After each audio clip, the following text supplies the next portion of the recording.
Fred Savard avec vous pour un 31e épisode. J'espère que vous allez bien.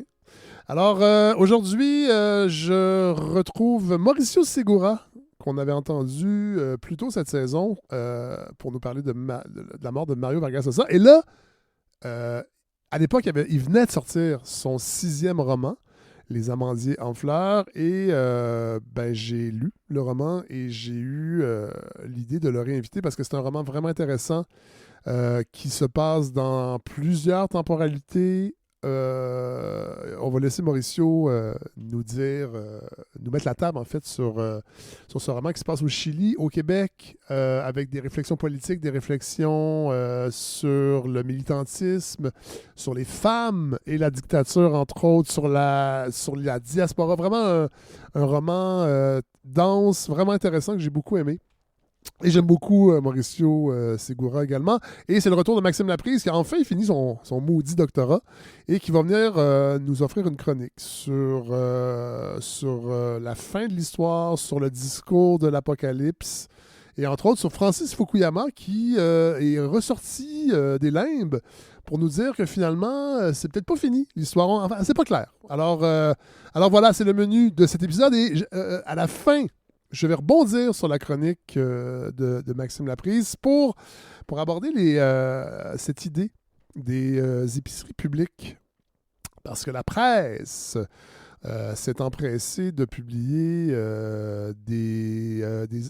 une étude douteuse de l'Institut économique de Montréal pour tout de suite contrer cette idée d'épicerie publique. Puis il y a l'Iris aussi qui s'en est mêlé, puis c'est vraiment intéressant. Alors voilà, on se retrouve à la toute fin. Et sinon, je vous souhaite une excellente écoute de ce 31e épisode qui a été en partie enregistré à la librairie Raffin. C'est le retour de la balado à la librairie Raffin. Toujours bien content d'être avec ces gens bien sympathiques. Alors voilà, bonne écoute tout le monde.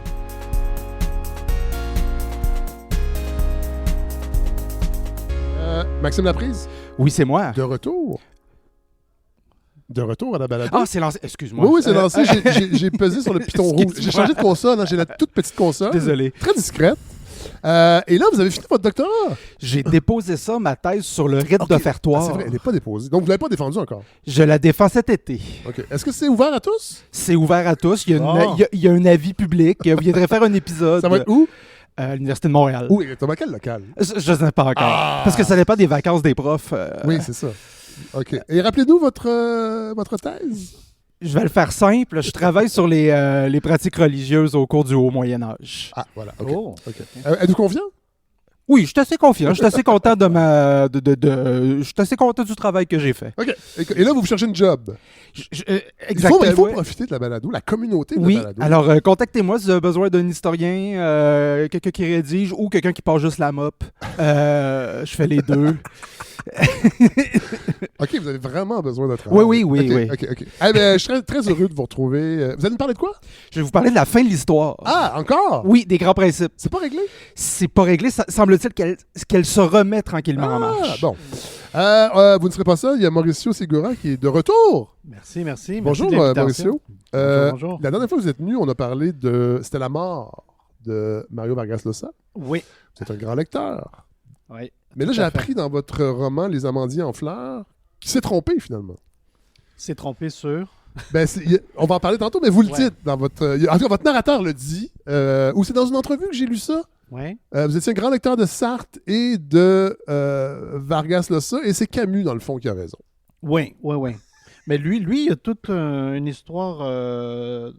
C'est ça, il est passé, lui, de Sartre à Camus. Ah oui, hein? Oui. Vers la fin de sa vie, il donnait plus raison à Camus, mais c'est très curieux, là. On en parlera. Oui. On va commencer là, on va commencer avec vous. C'est ça. À la toute fin de sa vie, il voulait. Son dernier projet, c'était d'écrire sur Sartre. Okay. C'est ce que j'ai lu, là. Et il n'a jamais fini ce livre-là. Bon. Ouais, on va parler donc des Amandiers en fleurs parce que Ouais. quand on a terminé l'enregistrement, vous m'avez dit hey, ce serait le fun que je revienne parler du roman. Oui. Chose que je fais rarement à la balado parce que je suis un lecteur d'essais. c'est vrai. Ça m'intimide. Ça m'intimide de parler de roman. Mais Mhm. c'est la 3e fois que vous venez. Ah, d'ailleurs, vous étiez venu pour Viral. Oui, Donc, c'est la tout à 2e. Donc, visiblement, vos romans Ouais. m'interpellent. Mais je pense que ce qui fait en sorte que j'ai envie d'en parler, c'est qu'il y a toujours cette dimension politique, cette dimension historique, particulièrement dans celui-ci. Peut-être, au lieu que je le résume, Oui. je vais vous laisser le résumer. D'accord. C'est un roman qui présente deux trames, Oui. en fait. C'est ça, pour simplifier les choses. D'une part, ce sont deux personnages qui passent toute une nuit à discuter en se promenant dans la capitale, c'est-à-dire à Santiago du Chili, et ils règlent Oui. tous leurs différends. Oui. Et en fait, c'était deux personnages qui habitaient le Québec. C'est des Québécois, en Ouais. fait, qui ont grandi ici, mais qui ont des origines chiliennes. Donc, il y en a une qui est revenue au Chili après le retour à la démocratie en 1990, et l'autre qui est une sorte d'alter ego, Ouais. qui est restée. Et voilà, ils n'ont pas tout à fait les mêmes opinions politiques aussi. Ils ne voient pas du tout aussi l'histoire du Chili de la même façon. Et surtout, dans cette trame-là, ils vont reconstituer, il y a comme une reconstitution policière qui est faite de la vie de la mère. De Laura, en fait, le de personnage... Laura, Oui, c'est ça. Voilà. C'est ça. Donc, les deux personnages, c'est le narrateur et Laura qui discutent. Mais la mère de Laura, Ouais. c'est Monica, qui est une icône là, de la révolution, de la résistance au Chili, Ouais. La résistance à la dictature de Pinochet. à la dictature de Pinochet. Donc, il est beaucoup question de la dictature Ouais. de Pinochet. Je voulais être assez mûr pour écrire un roman là-dessus. Pourquoi assez mûr? Parce que je trouvais que... C'est ça, je trouvais que j'étais pas rendu assez mûr, bien que là, cette année, je vais avoir 57 ans. Et je me disais, ce roman-là, je veux vraiment qu'il soit superbe à tout niveau, Ouais. niveau stylistique, Ouais, les ouais, idées, ouais. tout ça. Et je me dévoile beaucoup aussi là-dedans parce que je pense que si j'ai écrit 6 romans dans ma vie, c'est mon 6e, là, Ouais. c'est beaucoup en raison de la dictature. Bon. C'est pour témoigner Ouais. là, de tout ce Ouais. qui est arrivé. Et de ce que ça fait, Ouais. la dictature, au niveau politique, bien sûr, au niveau de l'intime, dans les familles, il y a toute cette dimension-là. Et le prétexte du narrateur, ben pas le prétexte, mais le narrateur, votre alter ego, appelons-le comme ça, et a participé à un colloque sur le passage de Camus en Amérique latine, dont au Chili en 1949. Et il y a un autre personnage aussi. Oui. qui Donc, est- ça, c'est bon, ça. Ça, c'est la deuxième trame. Donc, Ouais. la deuxième trame, elle est racontée par l'interprète de Camus. Camus a fait un petit voyage Ouais. en Amérique du Sud Ouais. en août 1949. Il est allé au Brésil, il est allé en Argentine. Ça s'est pas très bien passé en Argentine parce qu'on a annulé, cancellé une de ses pièces. Ah ouais, Il était il y pas avait, il y content. avait déjà la cancel culture à l'époque. Oui, mais sauf que là, c'était Perron, si je me trompe Ah oui? pas. Ouais. Le sympathique C'est ça. Perron. Ouais, le personnage ambigu, là, Ouais. de gauche, mais pas tout à fait de gauche. Ouais. Ouais, bizarre. Et donc, c'est ça. Il est pas content. Il Ouais. arrive au Chili, il est un peu désabusé, il s'attend à rien au Chili. Et là, il y a comme un petit coup de foudre avec le Chili Ouais. parce que ça lui rappelle beaucoup l'Algérie. Ouais. C'est ça. À quel niveau? C'est la nature, c'est les amandiers en fleurs, c'est... Le soleil sec? Vous c'est- utilisez le soleil sec. c'est du ça. Chili. Ouais, le soleil sec du Chili. C'est une belle formule. C'est que ça me... Pour un Québécois, là, c'est évident. Parce qu'ici, l'été, on a les canicules. Oui. Et C'est humide. c'est extrêmement humide. Ouais. Même à l'ombre, Ouais. c'est humide. Donc Ouais. ça, c'est étonnant. Pour quelqu'un qui vient d'arriver Ouais, du ouais, Chili, c'est très étonnant. Ouais. Alors qu'au Chili, on se met à l'ombre, on a quasiment froid. Ouais, tu sais. ouais, C'est ouais. ça. J'ai senti un peu ça. Je suis pas allé en Algérie, mais j'ai senti un peu ça dans certaines régions du Maroc. Et je pense que c'est des trucs comme ça. Et aussi, je pense, le climat politique, la façon d'agir des gens qui sont très protestataires. Ouais. Il y a comme une culture de la manif au Chili, comme dans d'autres pays. Là. Ouais. Et donc, ça lui a rappelé beaucoup l'Algérie. Donc, cette trame-là va raconter le séjour de Camus de 3-4 jours Ouais. au Chili, mais c'est surtout la découverte en fait, c'est Chiménéa, l'interprète, Ouais. le narrateur de cette trame-là, qui va découvrir en fait sa passion pour l'engagement politique. Ouais. Pour- Qui elle vient. Là, c'est intéressant parce que il y a vraiment plusieurs couches dans ce roman-là. Et elle, donc c'est la cheminée en français, on pourrait dire ça, parce qu'elle fume, Oui, c'est la cheminée. Elle c'est fume ça. beaucoup? C'est ça, elle fume énormément. issue d'une famille bourgeoise. Ouais. Et là, vous vous rappelez l'importance de la culture française C'est ça. dans cette... Est-ce qu'on peut dire dans la bourgeoisie chilienne des années 40 ou dans tout le Chili et même de l'Amérique latine?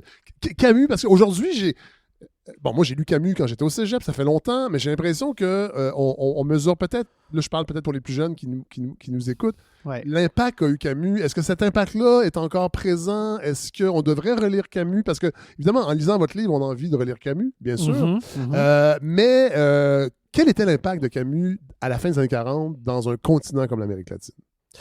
Ben, d'abord, la culture, moi, j'ai fait un doctorat et une partie du doctorat parle de ça. C'est un thème que je connais bien, c'est-à-dire l'influence française dans le cône sud. Ouais. On le voit dans le Code civil, par exemple. Le Chili a un Code civil très similaire. On le voit dans des trucs assez fondamentaux. Les élites, les grands poètes vont tous partir à Paris, tout ça.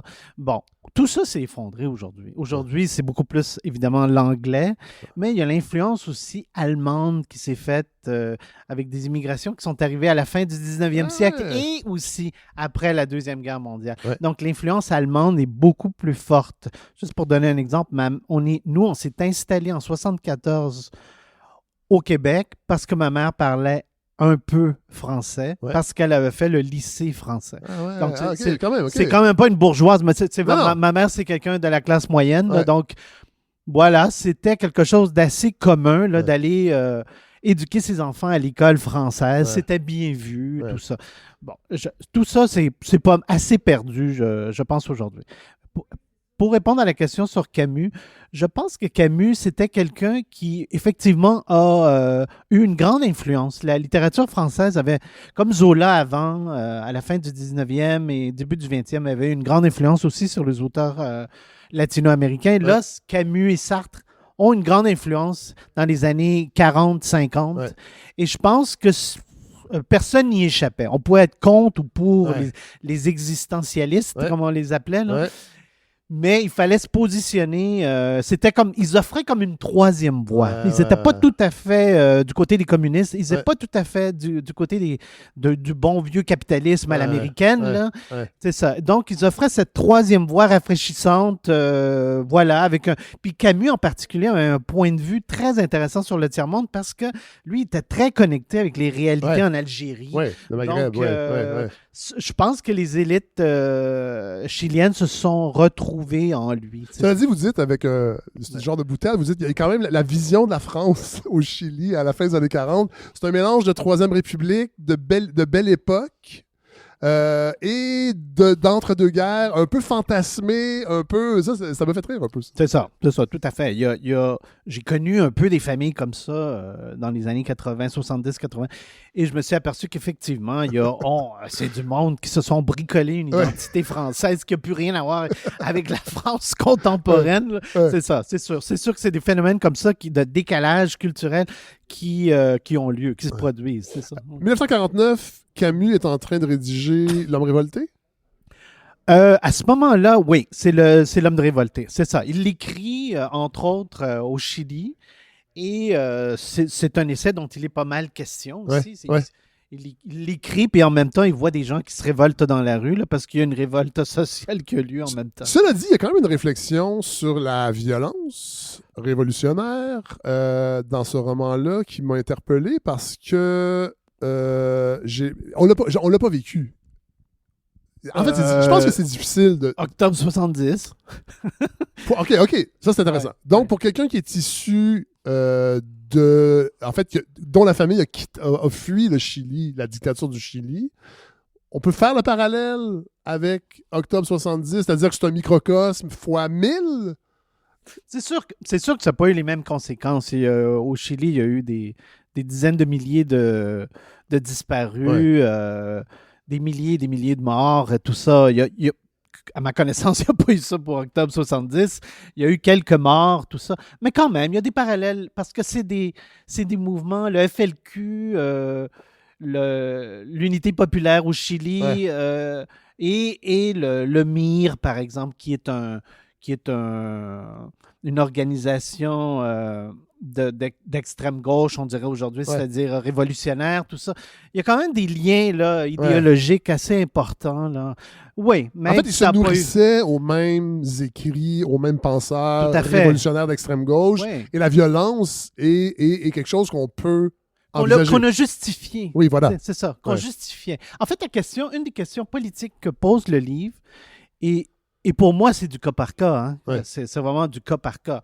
Je ne suis pas totalement opposé à ça. Je suis opposé à ça, à cette violence révolutionnaire par principe, oui, mais c'est du cas par cas. Ouais. Et dans le cas du Chili, je pense que c'était pas mauvais là, Ouais. d'essayer des trucs violents devant un dictateur assez sanguinaire qui Qui est présent dans le roman, d'ailleurs. qui est présent, qui est un personnage dans Ouais. le... Ouais. Ouais. Qui rencontre Camus, Mhm. qui est un jeune militaire. Puis là, ils se mettent à discuter sur l'anticommunisme et Pinochet, jeune, ça, j'ignorais ça, qui était un amoureux des livres, collectionneur de livres rares, mais peut-être pas de la façon la plus, comment je dirais, la plus sincère, ou il a écrit un essai. Oui, il a écrit même plusieurs essais. Géopolitique est un petit best-seller en Amérique du Sud, Ouais. du moins. Ah, ouais. C'est arrangé pour... Ça, c'est fascinant, cette histoire-là, parce que c'est un dictateur qui rêve d'avoir écrit un Oui, best-seller. c'est ça, qui va avoir Et il des... s'arrange pour l'avoir écrit, même si le livre est pas bon et même si le livre Et- plagie oui, son c'est ça. prof. tu sais. Ah, voilà, ok, c'est ça. Donc, Mon cette Dieu. histoire-là est fascinante. Ouais, j'avoue. Pour un littéraire, c'est comme si moi, OK, moi, je vais faire ça. Est-ce que là. c'est devenu best-seller un peu par obligation? C'est-à-dire que c'était préférable de lire son livre quand on C'est était ça, dans l'entourage c'est de Pinochet, ou les gens ont fait C'est- « Ah ouais, ça m'intéresse.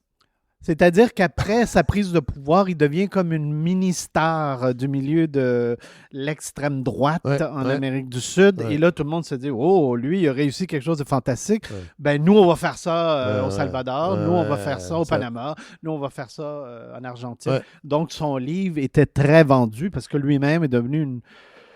À tort ou à raison, à tort, Ouais. il est devenu un gars très connu dans le monde. tu sais, Une c'est figure ça. de proue Ouais. de la dictature. De la dictature, c'est ça. Je vais vous citer dans le livre. Je n'exclus pas je vais revenir sur la violence révolutionnaire. Je n'exclus pas la violence révolutionnaire qui peut être bénéfique face au fascisme ou à l'autoritarisme, mais elle a des conséquences énormes, extrêmement graves sur le plan intime. J'ai vu comment elle détruit des familles, des destins. Et le livre est un peu dans le fond une mise en garde contre cette violence révolutionnaire parce que la mère de Laura, Monica, donc, Mhm.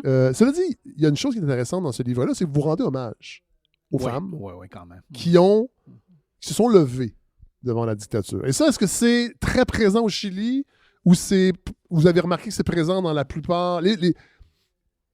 Quand c'est le temps d'aller au bat, les femmes y vont. Bien sûr qu'elles y vont. Sauf que c'est beaucoup moins reconnu, Ouais. on en parle moins. Pourquoi? Parce que c'est souvent des petits gestes. Ouais. C'est-à-dire quand les hommes partaient faire la révolution dans les montagnes, tout ça, ou ailleurs, Ouais. là, comme à Cuba, ben, ce sont les femmes qui gardent l'unité là, de la Qui gardent le communauté, fort. qui gardent le fort. Et donc, ils s'occupent de faire à manger, que tous les enfants puissent être habillés, que tout le monde ait bu son verre de lait le matin. C'est des petits trucs comme ça. Donc, Ouais. personne les célèbre tant que ça. Ouais. Ça m'a toujours un peu agacé. tu sais. Elles n'ont pas le temps d'écrire leur propre hagiographie C'est ça. puisqu'elles ont trop d'ouvrages, pour paraphraser... Exact. Donc, Ouais. elles sont dans le micro, Ouais. dans ces petits gestes. Et ce qui fait qu'on les oublie très souvent. Et je pense qu'il y a peu de livres. Il y en a, mais il y en a Ouais, très peu ouais, de livres ouais. sur les femmes. Ouais. Et il y a des femmes comme ça qui ont eu des destins héroïques, comme Monica. Ouais. Je tenais aussi à le souligner, c'est-à-dire des femmes qui sont faites torturer, qui ont elles-mêmes pris les armes, Ouais. qui se sont... Elle avait toute une vie, c'est-à-dire c'était un médecin. Là. C'est Ouais. souvent des gens qui venaient des classes aisées Ouais. et qui, là, lâchent tout et qui abandonnent leur famille, Ouais. leurs enfants. Ouais, ouais. Bon, moi, j'ai un peu vécu ça là, avec la petite communauté chilienne de l'époque, des années 70. Là. Qu'est-ce que On vous l'a avez- vécu- qu'est-ce que- qu'est-ce que vous voulez dire? Vous l'avez vécu? on l'a vécu, c'est-à-dire c'était des gens qui arrivaient ici qui nous disaient, ben nous, moi je quitte, je m'en vais faire me joindre à la résistance au Chili. Ouais. On est en 1974-75 et vous allez garder nos enfants. Ah ouais. Et ma mère a gardé certains de ses enfants pendant quelques années Ouais. avec d'autres mères. Et donc, Non, ce que je raconte là, c'est assez autobiographique. tu sais, Ouais, c'est ouais, ça. ouais. C'est vraiment les Chiliens des années 70 la plupart ont vécu des trucs similaires. Ouais. tu sais. Ce qui est intéressant aussi dans votre réflexion, puis c'est ça l'extrait que j'ai lu, c'est que vous célébrez donc ces femmes-là, mais aussi vous observez l'impact que ça. Parce que Laura, elle, n'a pas évidemment le même regard sur sa mère, parce qu'elle a souffert de ses absences. Et ça m'a fait penser aux enfants du refus global. Ce documentaire de Manon Barbeau, Oui. où elle interviewe des enfants de toutes ces grandes vedettes de cette révolution, de cette révolution tranquille, si on peut le dire comme ça, parce que c'est une révolution picturale et intellectuelle, mais ils ont énormément souffert de l'absence, en fait, du choix que leurs parents ont fait, parce qu'on ne peut pas choisir les deux. Visiblement, en tout cas, c'est difficile de choisir la lutte et la famille. Exact. C'est un beau parallèle. J'avais jamais fait ce parallèle. Oui, c'est un peu la même génération. Tout C'est à à fait. peu près Ouais. les mêmes années. Ouais. Tout à fait, oui. Puis vous avez des enfants, j'ai des enfants, on en a parlé un peu avant. Oui, c'est ça. Je ne sais pas ce que je ferais. C'est une des raisons pour laquelle j'ai écrit ce livre. Parce que je me dis, non, moi, je sais que je ne ferais pas ça. Je ne Ouais. prendrais pas les armes pour aller défendre mon pays, même si je l'aime. Ben, avec, Mon sans pays, enfants, que ce soit même, le même Québec sans ou enfants, que ce soit... même sans enfants. Peut-être que là, j'y penserais. Ouais, ou c'est ça. tout ça, c'est ça.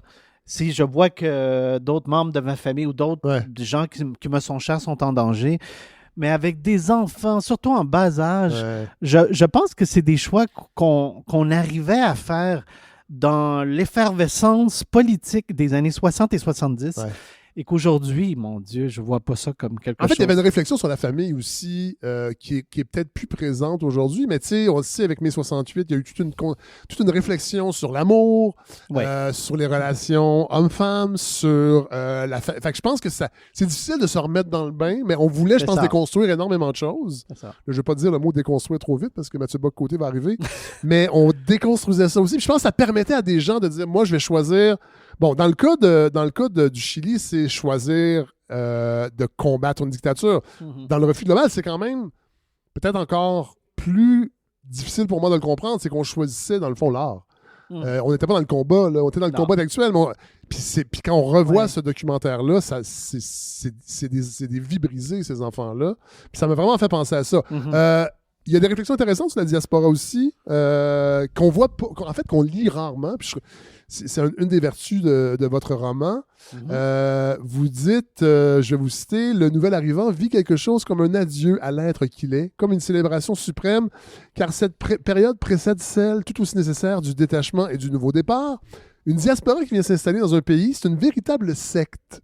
On y vit une telle fusion qu'il s'y passe des choses à la limite de l'inceste. Oui, oui. Ça, c'est un des personnages Oui, qui dit ça. oui, là, ouais.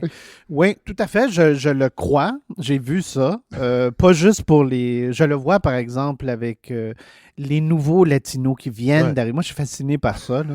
Les nouveaux latinos qui viennent tout juste d'arriver chez nous, les Vénézuéliens. Bon, ça, Et d'autres. c'est intéressant ce que Ouais. vous dites, parce que là, on est présentement à la librairie Raffin, Hmm. sur la rue Saint-Hubert, et Ouais. il y a une explosion Ouais. de la communauté latino Oui. sur la rue Saint-Hubert. Sur la les rue même. Oui, les bars. Puis moi...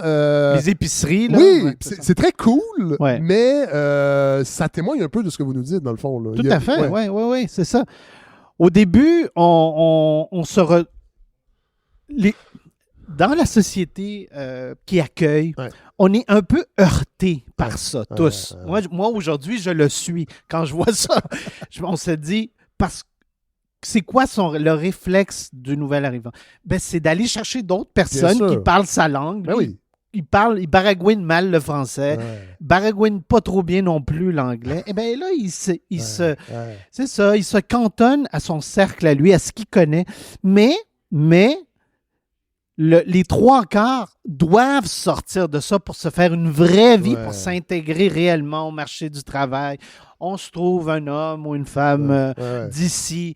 Et voilà, c'est ça. C'est quelque chose qui est assez fascinant. Et c'est vrai qu'on vit une petite mort à ce moment-là. On se dit, mais là, la personne que j'étais, ben, je la laisse là, au Ouais. vestiaire. Je change de peau. Ouais. Et là, je deviens un peu québécois, je Ouais. deviens un peu de plus en plus canadien, de québécois. Et donc, oui, c'est ça, c'est un processus dont on parle peu. Tout à fait. Ouais, c'est un peu comme une chenille là, qui Ouais. change de peau. Et c'est vrai qu'on n'en parle pas tant que ça. Et j'imagine qu'il y a une pression à maintenir cette cohésion-là. Ça doit être difficile de sortir. Moi, on avait parlé un peu ici avec Rosa Pires, qui avait écrit un livre oui. sur les femmes, en fait, de Mhm. deuxième génération, comment elles pouvaient se détacher de la culture, Ouais. en fait, d'embrasser la culture d'accueil, mais tu sais, il y a comme une espèce de honte, en fait, Oui. à se détacher. Oui, ce détachement est nécessaire, puis il n'arrive pas toujours. Hein. Moi, j'ai eu des oncles qui sont arrivés ici très, très, très tard Ouais. Dans leur vie. dans leur vie. Ouais. Et ils n'ont jamais été capables, au fond, de réellement Ah ouais, je comprends. s'intégrer. Ouais, C'est ouais, ça. ouais. Un homme arrivé ici à 65 ans, Ouais, là, ouais. il lui reste 10 ans à vivre. Ça. Ouais. Lui, il ne va jamais vraiment bien apprendre Tout le à fait. français. C'est quand même un choc aussi. C'est Je ça. pense que aussi votre roman nous rappelle que quitter son pays. Évidemment, c'est pas une thématique qui est omniprésente dans le roman, mais dans, Non, il y a quand même une partie là, Ouais. importante du livre qui parle de ça. ouais, ouais. ouais. Les premières années de la diaspora Ouais. chilienne. Voilà. Il y a des réflexions aussi vraiment intéressantes sur la fiction et l'histoire, entre autres. Mhm. Bon, le narrateur, qui est un peu votre avatar, qui rappelle bon, qu'il a dévoré les livres de Camus quand il était jeune et qui a compris assez tôt la force de l'imagination, bien canalisée, Mhm. capable non seulement de subjuguer ses interlocuteurs, mais aussi de les rassurer, de les faire réfléchir et croire. Et en même temps, vous nous rappelez aussi, en fait, vous posez la question, est-ce qu'on peut gouverner sans fiction? Ouais. J'ai vraiment trouvé Ouais. ça intéressant, ces deux, Ouais. c'est ce parallèle entre le jeune enfant qui découvre le pouvoir de la fiction et comment les gouvernements, entre autres les dictatures, C'est ça. doivent utiliser Ben écoute, la fiction pour que ça fonctionne. aujourd'hui, on est un peu plongé là-dedans. Tout à fait. C'est-à-dire, tout est fiction et les fictions. Tu sais, normalement, un écrivain, ça voit les fictions comme quelque chose de positif. Mais là, de plus en plus, moi, les fictions, je deviens très sceptique par rapport aux fictions. Tu sais, je pense que c'est Hannah Arendt, entre autres, qui disait que c'est facile de croire aux fictions parce qu'elles sont bien ficelées, sont oui, belles, sont bien sont écrites. lisses. Oui, Et la vérité, elle est pleine l'aspérité. d'aspérité. Ouais. Donc, c'est plus difficile de croire à la vérité, Ouais. beaucoup plus difficile. Donc, les fictions ont ce côté dangereux Ouais. parce qu'elles sont si séduisantes, sont si belles. Tu sais. Ouais, ouais. Et les dictateurs l'ont bien compris et la dictature chilienne l'a bien compris. Ils racontaient à peu près n'importe quoi. Oh, on a trouvé ce corps, il était en amour avec une fille. Ouais. Mais non, c'est pas ça, vous l'avez assassiné. Ouais. Et donc, c'est constant comme ça, ces mensonges, ces fictions constantes qui visent à tromper, qui sont de la propagande, Ouais, en fait. ouais. C'est ça. Et je découvre un concept, j'en avais vaguement entendu parler, mais votre roman me l'a rappelé, les reconstitutions Oui, qui ont été organisées au début des années 2000 dans une espèce de désir d'apaisement, oui, il y a ça, morale. de justice réparatrice, bien que c'est ouais. pas tout à fait le bon terme, peut-être, là, Ouais. mais Ça menait pas toujours à des emprisonnements des militaires Ouais. et tout ça, mais il y avait comme, bon, d'accord, on va quand même reconnaître une partie de la vérité. Ouais. Et donc, ça me semblait intéressant. Ça m'a toujours... J'en ai vu... donc le j'ai gouvernement de assisté. l'époque Oui, avait fait ça. organisait une C'est ça. reconstitution. On était déjà revenu à un gouvernement démocratique. Ouais. C'est bien après 1990, comme vous l'avez dit. Ouais. Au début des années 2000, et il y a eu certaines de ces reconstitutions, mais qui ne donnaient lieu à aucun jugement Des coupables, là, des c'était- coupables, ok, là, c'est ok. ça, c'est ça. C'est symbolique. Aucune sentence, c'est ça. Ok. C'est vraiment symbolique, c'est ça. Mais comment ça fonctionnait? Ben, dans la rue, là, la reconstitution, on voyait. Moi, j'ai assisté à une de ces. Ah ouais. Et donc, t'as les policiers, et c'est les policiers eux-mêmes qui jouent les victimes. OK. En fait, on voyait ça, on se disait, c'est la vérité, mais bon, mon Dieu que c'est pas séduisant. Tu sais, c'est vraiment très technique. Et là, il l'appelait, tu dis, tu restes là 5 secondes, Ouais. et là, maintenant, tu t'avances et tu vas par là. Ouais. Ben, c'est ça. OK. Ouais. Ça donnait quelque chose comme ça. ouais. OK. Vous rappelez aussi, il y a un des personnages c'est une phrase qui m'a fait réfléchir. Les humiliations subies par quelqu'un sont au cœur de ce qu'il deviendra. Mhm. C'est Ouais. intéressant, ça. Ça, pour moi, c'est vraiment plus le romancier qui parle. Là. C'est-à-dire, je me suis aperçu de ça en regardant. Je parlais de certains membres de ma famille qui ont pas nécessairement sont mal intégrés, qui sont restés avec des petites jobines un peu amères. Oui, à vivre des humiliations parce qu'ils ne parlaient pas la langue. Mais oui, effectivement, je pense que ça nous rentre plus dans le corps que nos réussites, nos hauts faits. Ça peut faire ça. Ouais. Et en fait, ça peut structurer la vie de quelqu'un et l'amener vers quelque chose d'assez descendant. Est-ce qu'on peut dire la même chose de Pinochet? Je pense que les premières années de sa vie, effectivement, il a vécu, il s'est rendu compte qu'il n'était pas un intellectuel. Il voulait être un homme, complet. Hein, il voulait être un homme physiquement fort, mais même à l'armée, il n'était pas premier de classe, bien en bas de la moyenne. Donc, c'est un élève médiocre. Effectivement, là, son ressentiment commence là, envers... c'est pas pour rien qu'il a eu besoin d'aide pour devenir dictateur aussi par le gouvernement américain. Oui, tout à fait. C'est un homme assez médiocre. Je pense que dans l'histoire de l'humanité, il y a eu des dictateurs qui étaient intelligents, qui utilisaient leur intelligence de façon diabolique. Mais là, c'est pas du tout le cas. C'est un homme qui n'est pas très intelligent et qui s'est beaucoup entouré de gens qui étaient encore plus médiocres que lui. Mais là, il y a une phrase incroyable. Moi, j'ai tout de suite pensé au gouvernement de Donald Trump. La dictature est une apothéose de la médiocrité. Mm-hmm. On trouve ça dans votre roman. Ouais. Et moi, j'ai tout de suite pensé aux États-Unis. Oui, il y a des parallèles à faire. En fait, j'ai même pensé à notre époque. Oui. Là, je sais que je ne vais pas être le premier qui juge sa propre époque. Mm-hmm. Maxime, vous nous le direz peut-être... Mais quand on regarde tous les chroniqueurs de droite, d'extrême droite au Québec, aux États-Unis, on voit tout le temps dans leur parcours une blessure narcissique quelque part. Ça, c'est vrai. Quelqu'un n'a pas eu le poste de prof qu'il voulait, quelqu'un n'a pas eu de succès dans les médias comme il voulait, quelqu'un qui en veut à Radio-Canada parce qu'il ne fait pas partie de la gang. Je me souviens d'un portrait qu'avait fait le New Yorker sur Tucker Carlson. Et le cœur de ce portrait-là, c'était ça, une blessure qu'il avait reçue très forte là, durant ces années. C'est pas un con, tu sais, mais il avait été extrêmement blessé par le camp démocrate. Et lui, ça avait été comme... Stéphane Bureau? Fondamental. Stéphane Bureau après Didier Raoult. Oui, ben c'est la figure de la blessure narcissique, les coups de règle sur les doigts qu'il a reçus de la direction de Radio-Canada. Il y a eu un... Ouais.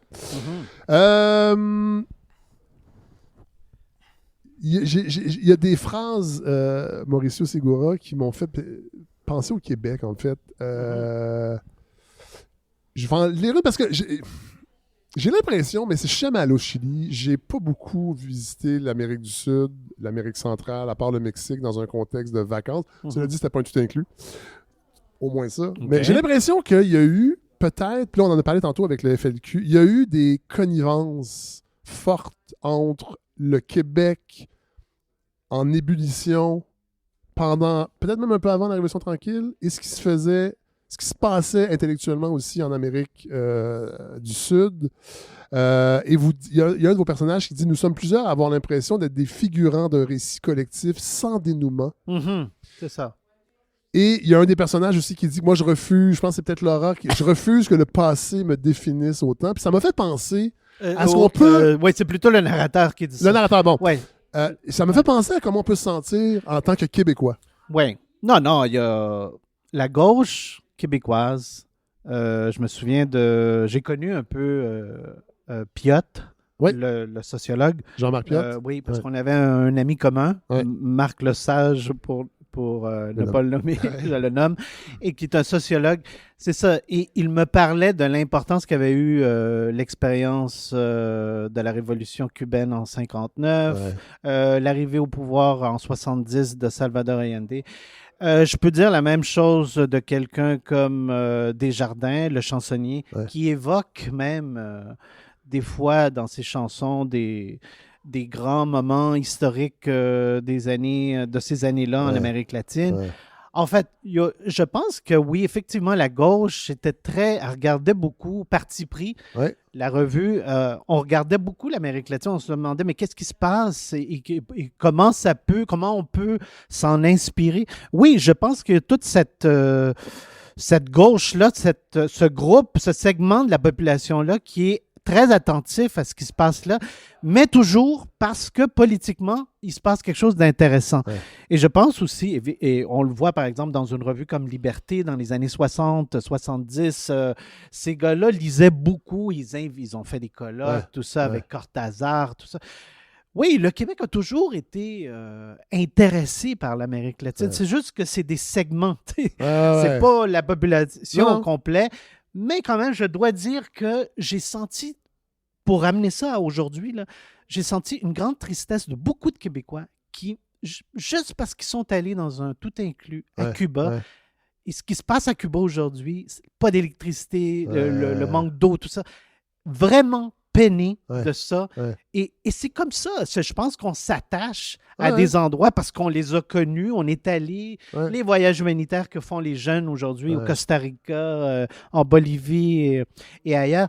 Non, moi, évidemment, c'est un petit peu le combat de ma vie d'essayer de tisser des liens entre le Québec et de montrer qu'on a beaucoup plus de choses en commun que ce qu'on pense. On est des latins. Tout à fait. Des fois oui, des fois non. Moi, je trouve qu'on est normand aussi pas mal. Mais on est sur un continent. Non, mais on est du continent des Amériques. Puis je pense que ça devrait... c'est drôle, je repensais à le spectacle de Bad Bunny à la mi-temps. Il nomme le Canada. Mais à la fin, non, mais tous les drapeaux. Mais on l'oublie, ça, parce que là, présentement, il y a une discussion aussi sur peut-être que le Canada pourrait rejoindre l'Union européenne. Oui, c'est ça. Puis je comprends l'idée avec ce qui se passe, mais on reste que sur le plan continental, il y a des liens depuis longtemps avec l'Amérique latine. Je me rappelle de Julie Vincent, la comédienne, qui était venue ici nous présenter une pièce de théâtre où elle relatait le travail des religieuses dans des écoles, mais genre à la fin du 19e siècle, en Amérique latine. Ça fait longtemps qu'il y a des liens. Tout à fait. Puis je pense puis c'est pour ça que votre roman est intéressant, c'est que je pense que ça nous permet de le comprendre et d'essayer de les réactiver le plus possible. Camus est quand même étonné de ce qui se passe au Chili en 1949. Dans le livre, vous le dites, je pense que c'est même encore le narrateur qui le dit au début, que c'était difficile de prévoir ce qui allait arriver parce que le Chili était peut-être un des pays les plus stables. Sinon, le pays le plus stable politiquement au 20e siècle de toute l'Amérique du Sud. Oui. Je pense que avec le Costa Rica, l'Uruguay, il y en a d'autres, là, mais c'est un des plus stables. Et donc, oui, il arrive là et c'est ce qui l'a étonné, c'est-à-dire c'est le côté qui l'a charmé aussi, je pense, mais il s'attendait à un certain chaos latino-américain typique là, de beaucoup de pays. Et là, il arrive dans un pays où les Chiliens sont très ordonnés aussi. On arrête au coin des rues, on attend le feu rouge. C'est pas le cas partout. Il y a ce côté-là. Ils sont pas si latins, finalement. Comment? Ils sont pas si latins, finalement. Il y a un petit côté anglais parce qu'il y a eu comme une mini-colonisation économique avec Valparaiso. Bon, tout ça. Bon, c'est ça. Donc, il y a encore, là, il y a un lien avec le Québec. Les deux, l'influence anglaise. Les Chiliens boivent du thé, par exemple, au lieu du café. Des trucs comme ça. Et donc, effectivement, je pense que... je ne sais plus trop c'était quoi la question, là, mais... Sur la stabilité. En fait, le narrateur nous rappelle que faut faire attention. Les pays les plus stables peuvent sombrer aussi dans la dictature. C'est-à-dire que quand est-ce qu'une révolte a lieu? J'aime beaucoup ce que Tocqueville dit là-dessus. Il dit, c'est pas les misérables qui se révoltent, c'est ceux qui ont vu leur niveau de vie s'améliorer pas mal et eux, là, ils sont dans l'envie d'être encore, d'avoir de meilleures vies. C'est eux qui se révoltent. C'est ce qui explique la révolte en 2019, la révolte chilienne. Il y a eu comme une... on en a parlé ici, je me rappelle. On avait un Français installé au Chili qui nous parlait de comment il voyait ça. Il était agent. C'était l'agent d'un groupe de musique chilien, Bernard Irache. Il nous parlait. Et je me rappelais, puis vous le rappelez dans votre roman, c'est le prix du transport en commun qui a allumé les émeutes de 2019. Oui. Et en 1949, c'était la même chose. Parle-moi encore. Oui. Et en 1949, c'était la même chose. C'était Ça! la hausse du prix du transport en commun, c'est la cause des deux révoltes. C'est ce qui m'a donné, en fait, l'idée de les mettre comme ça en parallèle. Là. Et si vous là, pour vrai? En 49, non. Non, en malheureusement. 2019. En 2019, Bon. oui. Parce que moi, je mélange encore Ouais. réalité et fiction, vous comprenez? Parce que votre narrateur principal Ouais, aussi ouais, était là en 2019 pour un j'étais colloque. j'étais là, mais après ça, la COVID est arrivée, Ouais. donc j'ai été un petit peu pogné là, mais je suis parti plus vite que mon narrateur, Ouais. c'est ça. Aujourd'hui, Ouais. au Chili, c'est l'extrême droite qui est au pouvoir. Mhm. Depuis 2024, il y a eu le gouvernement Boric qui était de gauche. Ouais, non, c'est tout récent. Ça fait 2 mois qu'il est au Ah, pouvoir. c'est ça, bon, c'est ça. Ouais. Oui, c'est ça. Cast, Antonio Cast. Comment on peut l'expliquer, ça? Comment Là, on je peut sais que c'est naïf. Ouais. Non, mais Regarde d'un Québécois. c'est une bonne question. Non, mais d'un pays qui a vécu la dictature Ouais, d'extrême droite. ouais. Et là, on décide. Je dis pas que c'est une dictature, je connais pas le gouvernement Ouais. d'Antonio Cast. Ouais. Mais reste, ils ont choisi un gouvernement qui va pas nécessairement travailler pour le peuple. Oui, tout à fait. En fait, ça s'explique de plusieurs façons. L'oubli, c'est-à dire Ouais, que la ouais. dictature, elle est morte là, en 89-90. Ouais. Donc là, les jeunes générations, ils l'ont pas vécu, la Ouais. dictature. Donc la dictature, pour eux, ça signifie rien. C'est juste, on ouvre un livre d'histoire, puis là, il y a une page, puis on y va très rapidement dans les livres d'histoire. C'est un peu... Ouais, mais en fait, je pense que c'est voulu aussi Ouais. là, de Ouais. pas vouloir. Ouais, de pas trop Ouais. brasser Ouais. ce qui nous rend inconfortable, c'est Ouais. ça. Donc, d'une part, c'est ça, il y a une part d'oubli, mais je pense que la plus grande raison, c'est que le Chili étant un pays si stable, il reçoit beaucoup d'immigrés, ce qui n'était pas le cas avant. Le Chili fait population de 20 millions. Il a reçu 2 millions d'immigrés légaux et illégaux OK. depuis une quinzaine d'années. Donc, c'est un changement radical. Ah ouais. Il y a plein de Caribéens au Chili maintenant. Ils viennent des gens qui viennent des Caraïbes. Il y en a plein. Ça a changé la culture. Puis est-ce que c'est des gens, c'est des entrepreneurs? Il y a c'est un peu des... de tout. Ouais. Il y a des gens extrêmement riches, pauvres, classe moyenne. ouais. Il y a vraiment de tout. OK. Venezuela, surtout, Colombie, mais aussi Haïti pendant une certaine époque, de tout. Péruvien, bolivien, ça c'est plus ancien, ça date des années 80-90. Et donc, ça, c'est un choc pour les Chiliens. C'était pas un pays ouais. qui recevait de l'immigration. Donc, il y a une espèce de raidissement un peu Oui, il y a un raidissement c'est ça. social. Tout à fait. Ah ouais. Et donc, moi, je constate, je vais là, c'est wow, là, tout le monde parle de ça, de ça. ouais.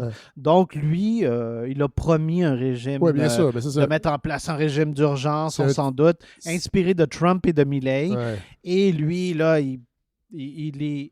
Mais c'est un homme, c'est pas un homme flamboyant, hein, je tiens vraiment à le dire. C'est un homme assez terne, 9 enfants, très catholique. Cette espèce de extrême droite gestionnaire, comme l'italienne Mélanie, c'est ça? Ouais. Un petit peu, tu sais, on le regarde aller, puis on se dit, il n'a pas l'air si pire que ça, mais Il peut pas être après méchant. ça, puis après ça, on regarde tout ce qu'il a dit. Il est contre la pilule du lendemain, Ouais. il met en question l'avortement, il est contre les minorités de genre. Ouais. Donc, c'est un gars dangereux, mais qui fait semblant d'être très gentil, c'est ça. Bon, vous travaillez sur un... J'ai lu ça dans la presse. Ouais. Un livre documentaire Oui. qui serait le complément non fictionnel de ce roman, Les Amandiers en fleurs. C'est ça. Parce que vous estimez qu'il y a encore beaucoup à raconter. Moi, oui, je crois. Les gens, les lecteurs, on ne le sait pas. Oui, les lecteurs, on ne sait pas. Moi, je suis convaincu de ça. Il n'y a pas besoin de me convaincre. Ben, je pense qu'avec la montée de l'extrême droite, elle est réelle, incluant le Québec. Je pense que c'est important. Je ne dis pas que ça va traiter de ça, votre livre documentaire, mais je pense que c'est quand même important de raconter ces choses-là. Oui, tout à fait. En fait, je me concentre sur 2 personnages. Un, c'est un prêtre français qui s'appelle Pierre Dubois, qui est un prêtre très connu en France et qui a aidé les pauvres pendant la dictature. Et aussi, il y a un révolutionnaire qui a habité quelque temps le Québec et qui a de la famille au Québec. Et je raconte son histoire, tout ça, il est toujours vivant. Donc, c'est comme 2 récits alternés, là. Et voilà, pour l'instant, ça s'appelle Les 2 Pierres. Et j'en ai jamais autant dit en public, mais je pense que je peux en Vous parler savez qu'il y a parce du que montage, le livre... hein. Si vous trouvez que vous parlez trop, je peux l'enlever au Non, montage. non, mais... pas du tout, mais c'est parce que je sens que le livre est pas mal terminé. Ah ouais. C'est ça, je peux plus en parler. Oui, en décrivant les années 60 et 70, j'ai l'impression de beaucoup décrire surtout ce qui se passe aux États-Unis Ouais. avec l'organisation de la résistance dans certaines villes aux États-Unis quand Ouais. je vois ça. Effectivement. Puis elle existe, hein. Oui. On la voit pas dans les médias beaucoup, Voilà. mais elle existe. Je trouve qu'on la voit pas assez. Tout à fait. Et je trouve que des rappels comme ça, avec ce qui s'est fait dans les années 60 et 70, c'est très rafraîchissant. Ouais. En fait, ça fait du bien. Je termine avec une phrase tirée de votre roman. C'est votre alter ego, je crois, qui l'écrit, Mhm. qui trouve que ses livres n'ont jamais dépassé le succès d'estime au Québec. Ben, c'est pas tout à fait vrai, parce que j'ai écrit mon premier livre. C'est ça, je voulais valider. Est-ce que Mauricio Segura se sent comme ça? Non. Non, c'est pas moi. Là, on se rend compte que c'est pas tout à fait moi, ce Bon, personnage-là. ok. En fait, je me fais beaucoup l'avocat du diable avec ce personnage-là. Ouais. Je suis entre les deux personnages. Ouais. Mes opinions politiques même. Mais c'est ça. Le premier livre que j'ai écrit a été un best-seller. Ah oui. Il s'est vendu à 15, ben c'est ça, à peu près 15, 20 000 Ah exemplaires. ouais. Qui Ouais, était? qui s'appelait le titre, c'est difficile de le dire aujourd'hui, le titre. Ça fait trop longtemps? CDN. OK. Ouais, c'est ça. Et donc, c'était un roman, c'est un roman antiraciste. Ouais. Mais c'est plus difficile pour moi de dire le titre aujourd'hui Pourquoi? parce qu'il y a le mot en N. Ah oui! C'est pour ça. Fait que donc, vous n'êtes pas amer. Non, pas du tout. Surtout, c'était mon premier livre et là, tout de suite, Ouais. quand même un succès. Ça met la barre haute. Oui, ça met la barre haute. Ça, on peut le dire. Là, vous dites que, je veux juste... Ouais. Là, il y a le révolutionnaire Ouais. chilien qui Ouais. va faire l'objet du livre. Il n'est plus au Québec? Non, il vit au Chili maintenant. Ah bon, OK. Ouais. J'aurais dit, hey, s'il faut vous veniez parler du livre. Ouais, on pourrait l'inviter. Ou, en tout cas, OK. Mais vous allez revenir, donc. Oui, On a pas oui, le on choix, reviendra. là. On reviendra. Mais en attendant, on lit Les Amandiers en fleurs. C'est publié chez Boréal, disponible dans toutes les librairies indépendantes. Cela dit, peut-être vous allez devoir le commander parce que à cause de mon déménagement, Oui, on aurait dû en parler avant parce qu'il est sorti cet automne. c'est sorti en octobre, Mais c'est ça. Mais j'ai commencé à faire mes boîtes début Oui. novembre. Il y avait un il déménagement. il c'est était ça. dans les boîtes. Et là, voilà, Ouais. je t'ai installé. Alors. Hey, merci, vous restez avec nous Merci parce qu'on va, beaucoup. on va aller écouter. Merci. On va aller voir en fait si c'est fini les dictatures.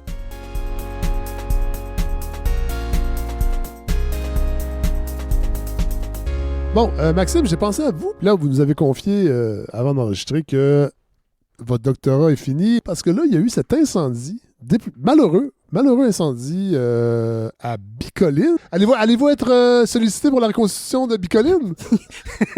Il y a Non. peu de chance. Mais en même temps, c'est intéressant parce que les villes du Moyen-Âge brûlaient constamment. Donc, sans le vouloir, c'est une reconstitution historique. Mais là, on ne parlera pas de Moyen-Âge. On va parler de la fin de l'histoire. En fait- Oui. Oui, allez-y. Ben, j'ai l'impression qu'on vit en ce moment une sorte de période apocalyptique. Ah. C'est-à-dire qu'il y a comme un sentiment généralisé, diffus de Ou- fin du monde. Ou un désir. Ou un désir, qui sait, d'une espèce, Moi, des fois, je le désire. d'un espèce de tout fou le camp. On ne sait pas exactement ce qui arrive à son terme, on ne sait pas exactement ce qui arrive. Pour paraphraser la fameuse formule d'Antonio Gramsci, c'est ce clair-obscur entre le monde Oui. mourant et le monde naissant duquel émergent les monstres. Ouais, voilà. Salutations en passant au podcast de Marilyn Gay Oui, et Philippe Signa, oui. le podcast Gramscien Le temps des monstres. du Québec, le temps des monstres. Ce sentiment de fin du monde est assez intéressant pour les historiens et les historiennes, parce que d'une part, parce qu'en étudiant l'histoire longue de l'humanité, on constate qu'on voit régulièrement apparaître ce que je vais appeler des périodes apocalyptiques, c'est-à-dire des périodes de rupture profonde où émergent des prophètes, religieux ou non, qui annoncent la destruction ou l'avènement d'un monde nouveau, Ouais. un monde de gloire qui durera 1000 ans. Donc, les accélérationnistes, il y en avait avant. Oui, ou des gens qui semblent percevoir, souvent je pense que c'est surtout ça, qui semblent Ah, percevoir que le monde, un certain monde s'effondre. Ils vont pas y participer. Ben, certains oui, certains vont chercher à le provoquer, mais d'autres Le sentent. le sentent. Ouais. Puis il y a l'exemple d'un certain prophète de Judée du premier siècle qui était un prophète apocalyptique, C'est un vrai. certain Jésus de Nazareth, C'est vrai? qui avait une une secte apocalyptique avec lui qui annonçait, qui annonçait le royaume. Ouais, ouais. Ouais. Mais généralement, le discours apocalyptique n'annonce justement pas la fin du monde, mais la fin d'un monde. C'est-à-dire qu'il mène à une nouvelle ère où l'histoire arrivera à son terme. Ouais. Mais le concept de fin de l'histoire n'est pas propre des illuminés religieux. Il a considérablement animé les philosophes de l'histoire, au moins depuis le 18e siècle. Puis c'est de ça que je veux vous parler aujourd'hui. Ça peut sembler un peu ésotérique, mystique, machin, mais ce concept, je crois, est capital pour penser le contexte actuel. Puis pour commencer, je vais utiliser un mot barbare. Ça va être le seul que je vais m'en tenir à un mot barbare, qui est téléologie. Ah, oui. Donc, du grec télos, ça veut dire fin. Une approche théologique de l'histoire consiste à interpréter l'histoire, le déroulement historique, comme orienté vers une fin, un accomplissement. On ne voit pas des événements qui se produisent de façon un peu confuse, mais comme des étapes vers un processus progressif, qui mène vers une fin qui constitue comme une sorte d'accomplissement d'un projet, comme la fin d'un livre. Une culmination. L'histoire a un sens. L'histoire aurait un sens, donc. Bon, je l'ai dit, une telle approche est déjà présente dans le christianisme, hein, l'histoire du monde menant inévitablement à l'incarnation du Christ et à son retour en gloire. Oui. Mais au cours des 18e et 19e siècles, cette approche se laïcise, pour ainsi dire, sous la plume d'auteurs comme un certain Hegel. Ah bon? Donc, grand philosophe allemand à cheval entre le 18e et le 19e siècle. Et là, les spécialistes d'Hegel vont m'en vouloir. Je ne vais pas entrer dans les détails parce que, probablement, je ne suis pas un spécialiste d'Hegel. Je vais vous transférer leur courriel. Oui, tout à fait. Quand ça va rentrer. Mais pour lui, l'histoire est un processus rationnel et orienté qui obéit à une logique interne. Ouais. Celle du progrès, hein, c'est une lecture progressiste de l'histoire. L'histoire mène vers une amélioration, vers un progrès. Pour lui, c'est le progrès de la conscience, de la rationalité, de la liberté qui trouve leur accomplissement dans l'État moderne, ou l'État moderne de son temps, c'est-à-dire la Prusse du 18e, 19e siècle. Pour lui, l'État moderne, encore une fois de son temps, c'est l'expression concrète de la liberté où les intérêts individuels et universels peuvent se réconcilier. Y a-t-il eu un penseur qui a imaginé un monde meilleur que celui dans lequel il vit? Ou un monde abouti? Un monde abouti, les communistes. C'est là que j'arrive. Tu sais, directement ou indirectement, la théologie d'Hegel a exercé une influence déterminante dans la pensée occidentale, et notamment chez Marx. Marx, lui, il est moins mystique, il met davantage l'accent sur les conditions matérielles de transformation de l'histoire et sur l'action individuelle, collective et individuelle des êtres humains. Puis il fait de la lutte des classes le moteur de l'histoire, mais il y a quand même l'idée d'un débouchement sur le grand soir qui mènera à l'installation du communisme, qui constitue une sorte d'apocalyptique, dans le sens où on mettra fin au dernier mode de production, au mode de production bourgeois pour entrer dans le dernier des systèmes, qui est celui du communisme. Mais cette idée d'une histoire orientée, elle est présente dans plusieurs mouvements, puis je vais tout simplement donner l'exemple des nationalistes. J'en ai déjà souvent parlé ici, mais les nationalistes, depuis le 19e siècle, voient dans l'avènement de l'État-nation l'aboutissement, comme s'il y avait des graines de la nation dans chacune des étapes de l'histoire d'une nation. On a l'exemple avec les nationalistes français du 19e siècle qui voit, par exemple, il parle de nos ancêtres les Gaulois. Il y avait déjà chez les Gaulois la France qui doit advenir. Et évidemment, chez les nationalistes québécois, par exemple, qui font la même chose avec Champlain. Oui, le fameux projet. Comme si Champlain voyait déjà l'Assemblée nationale dans sa tête. Puis il arrivait avec les Premières Nations, main dans la main. Main dans la main. Parce qu'il est très, très respectueux des Premières Nations, et c'est le gouvernement fédéral qui a tout saboté notre belle entente. Et c'est juste les Anglais qui ont été méchants. Oui, voilà. Jamais un Français n'a commis un impair. Non. Et donc, t'as les nationalistes québécois qui vont voir donc dans l'affirmation de la société québécoise un aboutissement de son histoire, voir ou souvent ils vont mettre ça sur l'indépendance. L'indépendance constituerait cet aboutissement. Après ça, ben ça va, on intègre l'OTAN, puis on est heureux pour l'éternité. L'OTAN qui est en train de se désintégrer, mais il n'est jamais trop tard. Salutations à l'OTAN. Et c'est là que j'en viens au cœur du sujet. L'OTAN n'emporte le vent. Excusez. Excusez. Nous sommes en 1992. Oui. Mon Dieu! La guerre froide est finie. J'étais à l'université. On entre dans un monde d'unipolarité où les États-Unis constituent l'unique superpuissance. Et c'est là que le politologue Francis Fukuyama, américain, écrit l'un des textes les plus importants du 20e siècle, quoi qu'on en pense, en tout cas c'est important. La fin de l'histoire est le dernier homme. Dans celui-ci, Fukuyama soutient que la démocratie libérale à l'occidentale, l'économie de marché dans sa forme néolibérale d'après la guerre froide, constitue l'aboutissement final et indépassable de l'évolution idéologique de l'humanité. Rien de moins. Cette position s'inscrit clairement dans une filiation hegelienne, mais elle est reformulée dans un contexte de victoire, de récit triomphaliste du camp américain et otanien, mettons pour le dire comme ça. Cette fin de l'histoire ne signifie pas que les événements ou les crises arrêtent de se produire. Il y a encore des événements, mais il n'y a plus de remise en cause du cadre général. C'est intéressant parce que, contrairement à d'autres avant lui, Fukuyama n'annonce donc pas la réalisation de l'histoire à venir. Il dit c'est fait, l'apocalypse est passé, on a gagné, puis on est dans le meilleur des mondes possibles. Parce qu'il n'y a plus les communistes. Il n'y a plus les communistes, il n'y a plus les fascistes, du moins. Il voit que les démocraties l'ont emporté sur les fascistes et les communistes.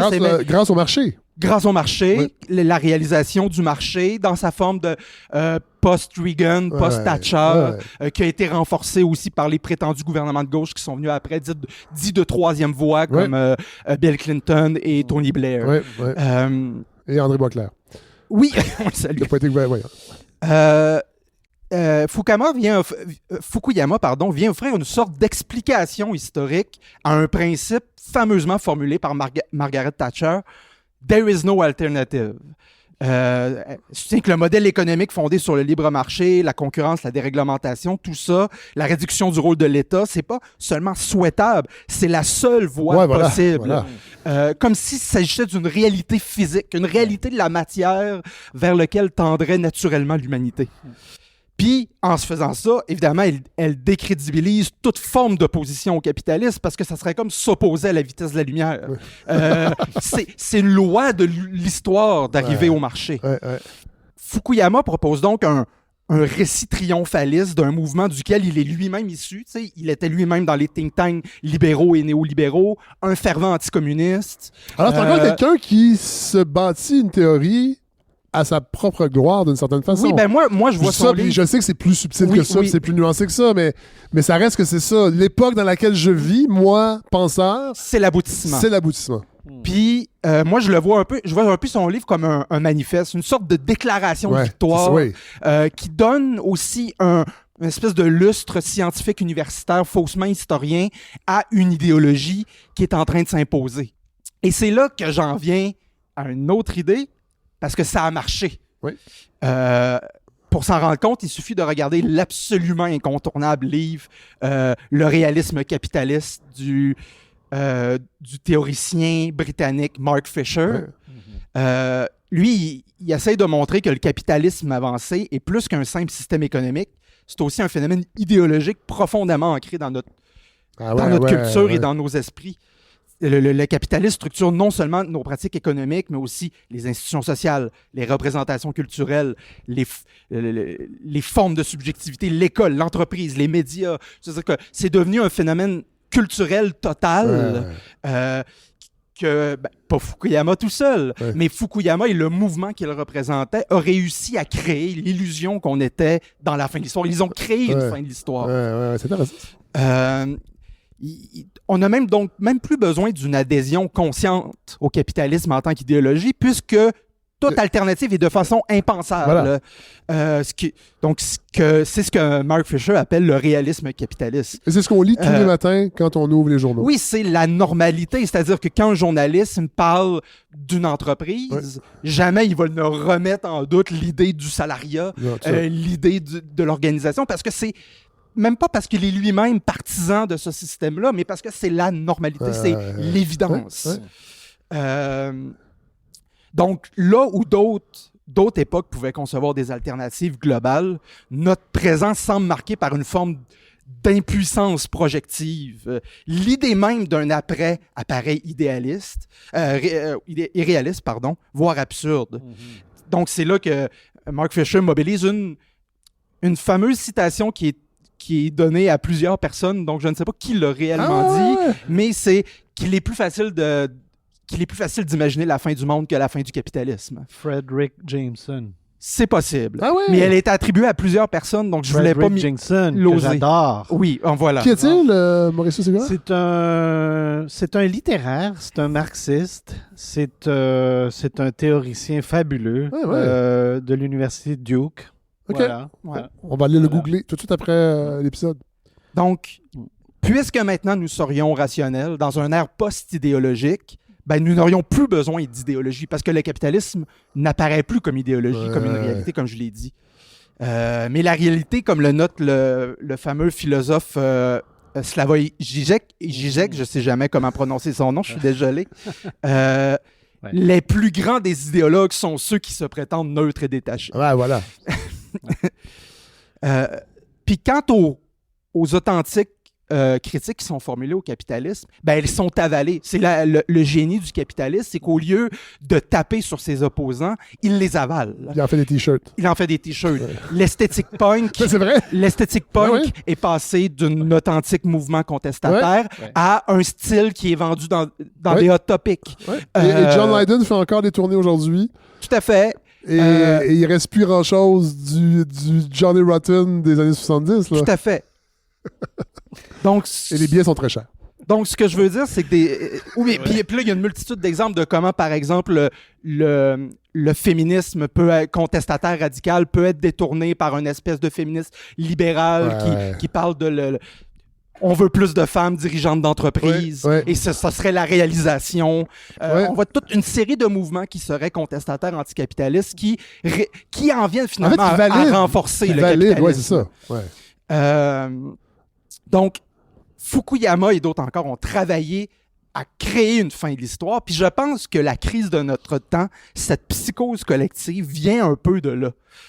On voit bien que le monde s'effondre, on voit bien les cracks dans le système idéologique qui supporte le système dans lequel on va, mais il n'y a rien d'autre. Qu'est-ce qu'on peut faire d'autre?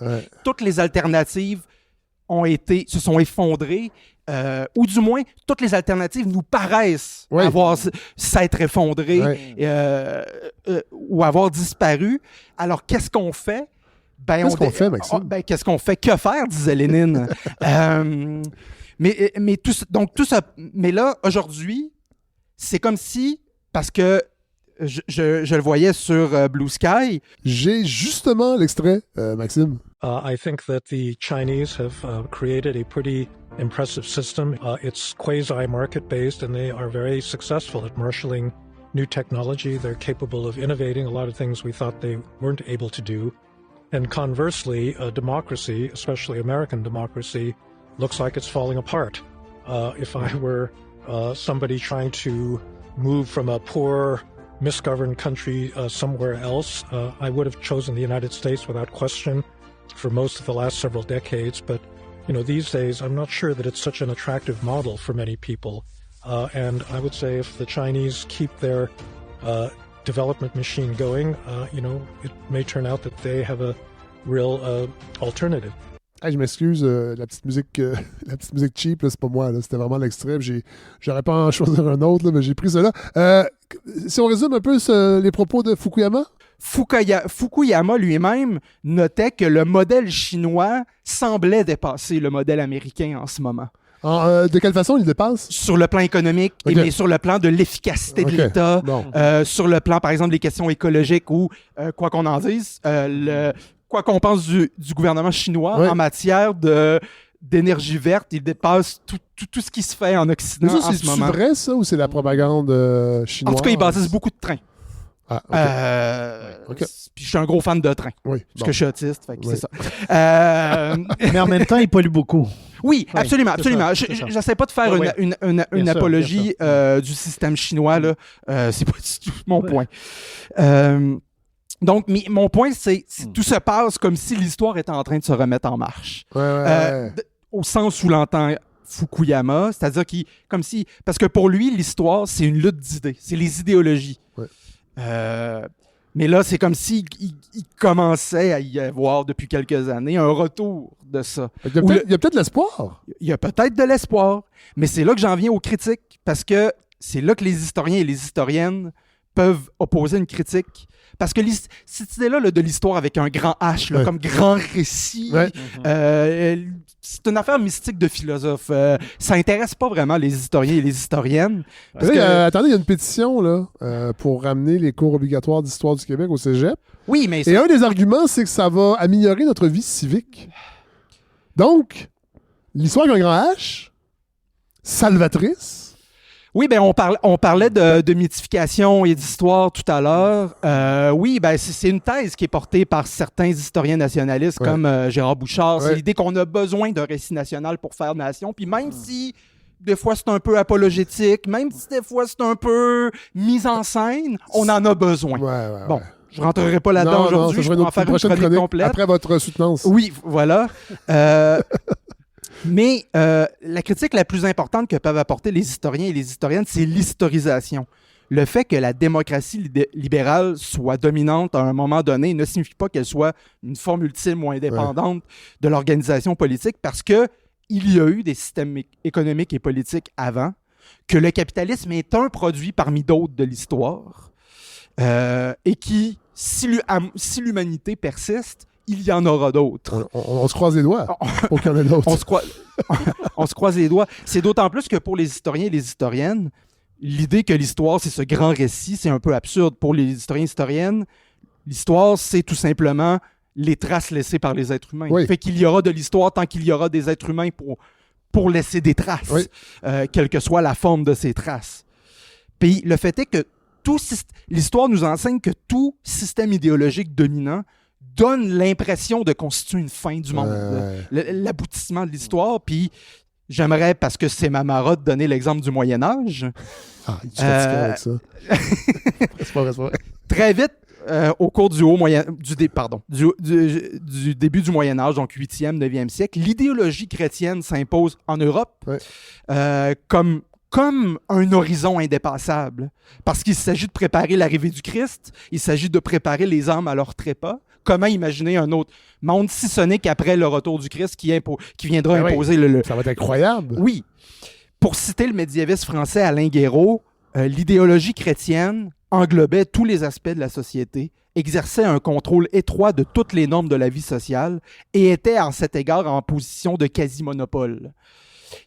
Il ajoute que l'Église, en tant qu'institution, constituait la véritable épine dorsale de l'Europe médiévale, concentrant les savoirs, les principes normatifs et une part considérable de la richesse.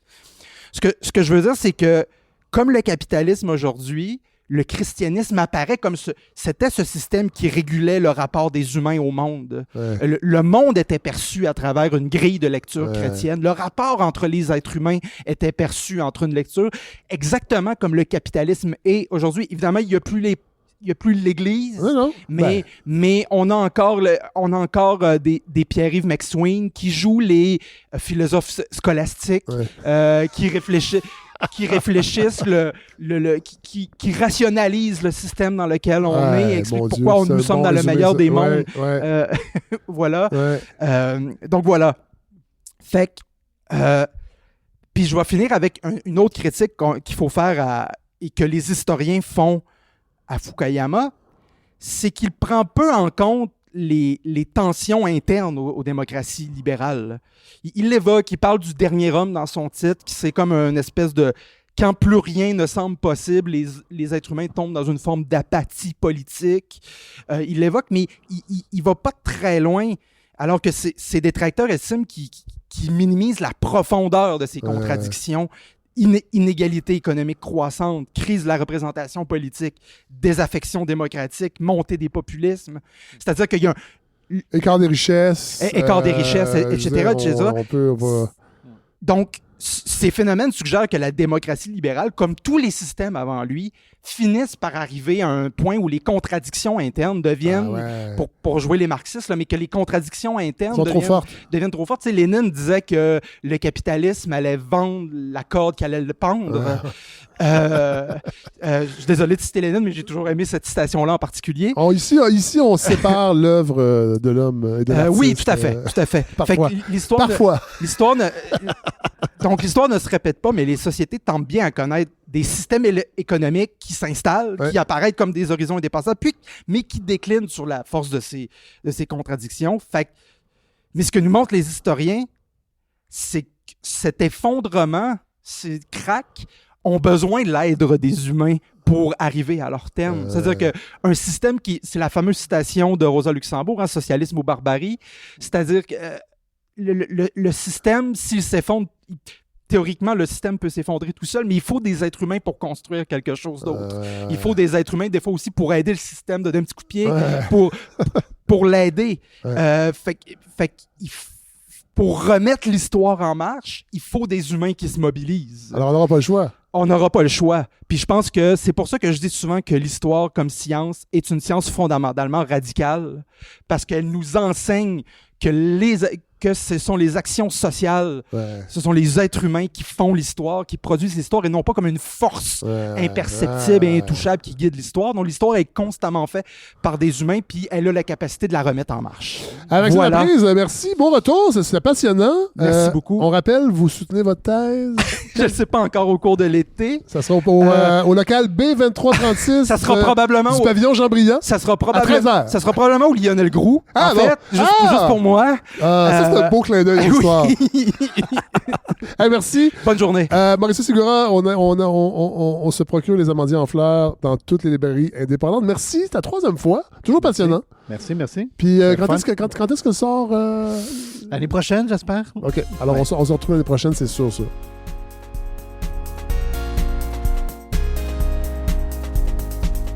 Alors, voilà ce qui conclut ce 31e épisode. Je vais rebondir donc sur la chronique de Maxime Laprise parce qu'il est arrivé des choses cette semaine. 2 choses. Il y a eu d'abord la proposition de Québec solidaire, reformulée, c'est pas la première fois qu'il en parle, d'obliger donc les offres d'achat à être publiques, à être dévoilées, qu'il n'y ait plus d'offres d'achat secrètes quand on achète une maison ou un condo ou un plex.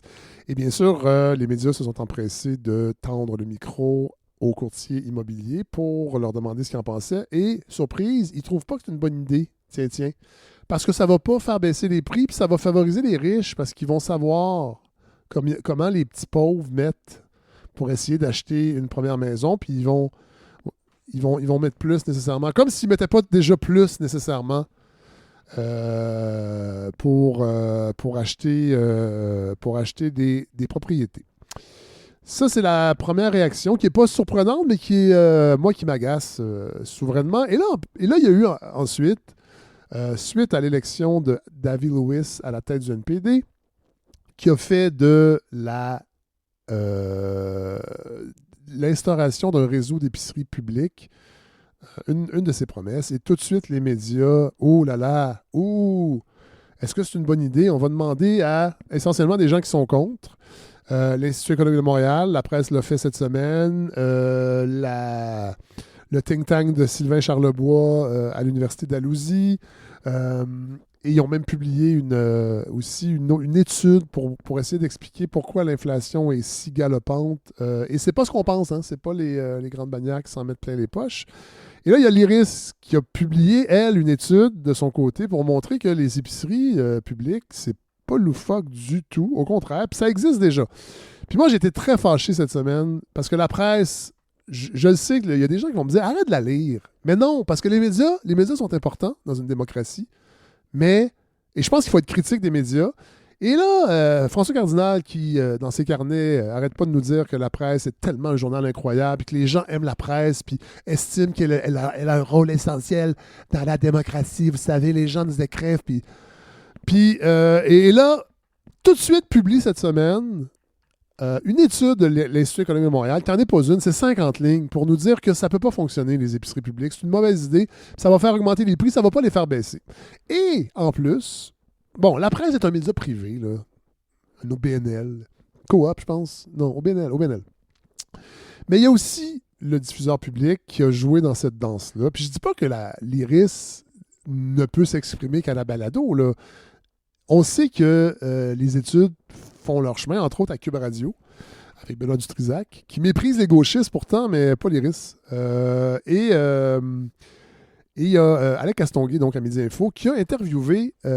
Sylvain Charlebois a perdu un peu de son lustre parce qu'il a été limogé de la presse. Pas parce qu'il disait de la boîte, mais en fait, pas tant pour le contenu de ses chroniques, qui sont toujours les mêmes, en fait. Là, la gestion de l'offre, c'est mal, il y a trop de réglementation, puis les grandes bannières ont des petites marges. C'est pas de leur faute si l'épicerie est trop chère.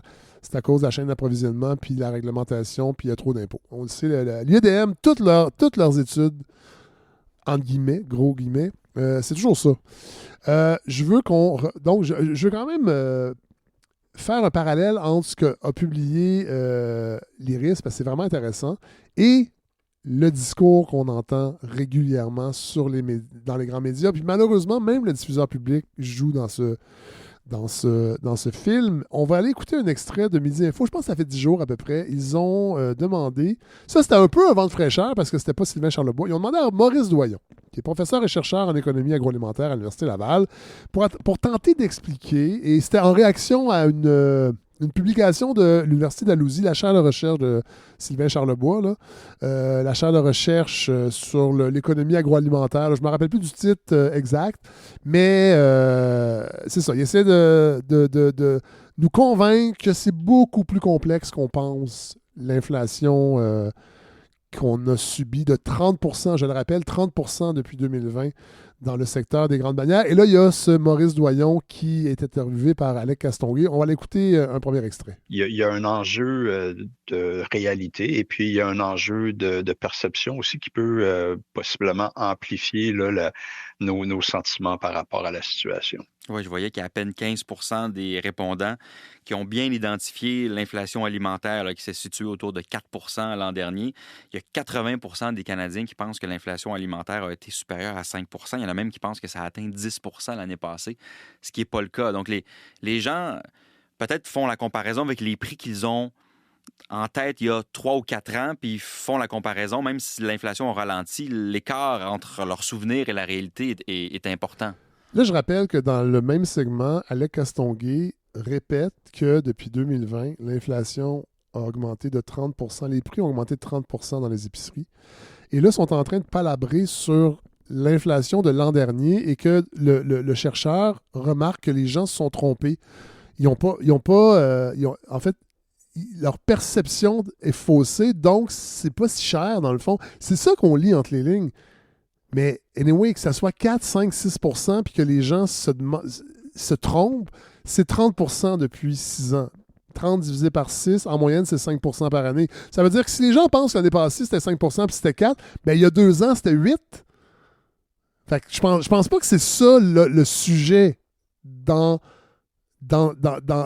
pense pas que c'est l'angle qu'il faut adopter. Il faut essayer de comprendre pourquoi les gens ont l'impression de se faire fourrer quand ils vont à l'épicerie. Puis je pense que de plus en plus, il faut se dire que c'est pas une impression. Je vous laisse écouter un deuxième extrait. C'est quoi la part de responsabilité des détaillants alimentaires, là, des épiciers dans cette inflation? Oui.